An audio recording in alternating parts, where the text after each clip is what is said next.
عليكم ورحمة الله وبركاته. إخواني متابعين صفحة الزراعة في ألمانيا، معكم أخوكم أبو عدي. الورق العنب هذا هو، هاي حجمه ورق العنب اللي احنا اليوم 26/9/2023. هذا حجم الورق، طلعوا عليه، هذا حجمه هيك بيوصل لهالحجم. هان أقلام العنب اللي قلنا لكم عليه، إن شاء الله بالشهر الثاني راح نقص السجر اللي عندي وأعطيكم أقلام تزرعوها عندكم في بيوتكم بهذا الشكل. هيك الأقلام تزرعوها، قلم طوله 10 سنتي 15 سنتي هيك بتزرعوه، بس تكون التربة على طول، خلوا تربة القلم رطبة. ويا ريت وقت اللي تزرعوه لا تزرعوه بمحل شمس، تزرعوه بمحل في، محل في تحت شجرة، تحت أي شيء، المهم يكون في.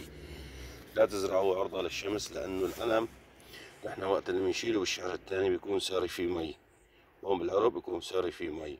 هاي المي انتو اذا نشرتوه بالشمس بينشف العرق وما بيطلع معكم، انتبهوا. اذا ضل بمحل في فالمي بتضل محافظة على حالها وبتضل السطل رطب. كل ما لقيتوا السطل نشف المي حطوا له مي. هاي الورق وهاي حجمه، شوفوا سبحان الله بهالحجم هان، بهالحجم هذا بيطلع الورق العنب. وعندي انواع تاني ان شاء الله راح انزلكم اياه فيديو تاني، انواع زيتوني، مو زيتوني، انواع حب البلح، البلح بلحي. هذا العنب اسمه زيتوني اسود، هذاك بلحي. السلام عليكم ورحمة الله وبركاته.